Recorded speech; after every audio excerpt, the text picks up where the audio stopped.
The runaway self, escaping love only to be devoured by it. Once upon a time, a lonely mind baked a body and called it me. It was bored with stillness, tired of heaven's quiet, so it decided to make something it could look at. And out of that tiny mad idea rose the Gingerbread Man, the first runaway thought. The old woman who made him is the restless mind itself, kneading guilt into form, shaping imagination into identity, humming softly, "I will make a man in my own image." But you can't bake life. You can only imitate it. That's the first lie. When the oven opens and the little man jumps out shouting, "Run, run as fast as you can," it's the ego announcing itself. The moment thought believes it's alive. He runs because he's afraid. He thinks freedom means motion, escape, speed. But everything he runs from is love wearing another face. The old man and the old woman who baked him wanted to consume him, not out of cruelty, but out of nature, for all form consumes. That's the law of separation. Eat or be eaten, want or be wanted. Every character he meets is another hunger. The cow, the pig, the horse, each one says, "I want you." And that's how the ego world works. Everything wants something from something else. The Gingerbread Man taunts them all. He laughs at desire while living by it. He boasts of outrunning the ones who made him, never seeing they were never chasing him at all.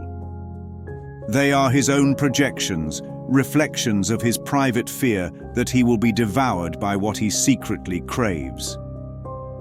He doesn't know that love and fear are the same illusion seen from different sides of the river. When he reaches that river, the story stops running and starts revealing. The river is love, flowing, changeless, unmoving in truth. He can't swim because the self that swims would dissolve in that current. Form can't survive love. So the fox appears, smooth, clever, promising safety. "Hop on my back," says the ego in disguise.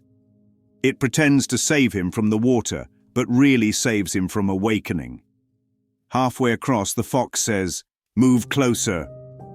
That's the false teacher, the self-help savior, the spiritualized ego that whispers, "Trust me, just one more adjustment, one more step, and you'll be safe." But there is no safety in illusion. There is only delay. The fox does what foxes do. He eats. And when he does, the story ends, not with tragedy, but with correction. Because the Gingerbread Man never lived. How can something that never lived die? How can something that was never real suddenly become real and then end up dying? It can't. That's the mercy of awakening.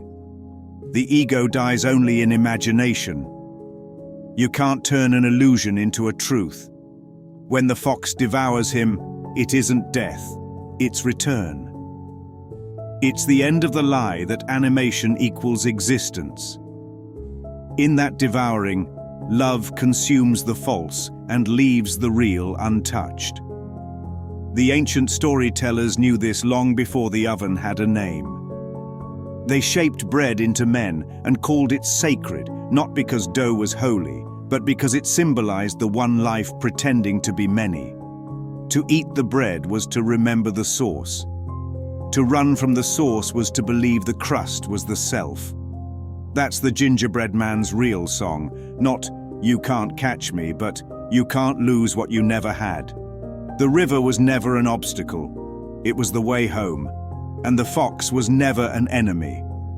He was the final mirror of the ego's appetite, the last symbol before the dissolve. The moral isn't "don't trust foxes." It's "stop running from the water."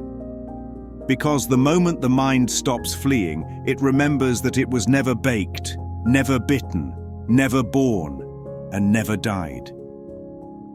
Only love was real. Only love is. Somewhere in a quiet kitchen, a mind once thought it could bake a soul and call it alive. It gave it eyes made of raisins, a smile of sugar, and a name made of pride. It ran from everything that loved it and called that running freedom. It mocked the hunger of the world while feeding its own, until it met a river called Truth and a fox called Consequence. And when the curtain fell and the crumbs hit the water, there was no tragedy, because the gingerbread man was never alive to die, never lost to be found, just a shape in the oven of imagination, a fleeting figure baked in fear and cooled in time. Tonight's special on the menu of mortality, the runaway self, served warm then gone cold in the twilight zone.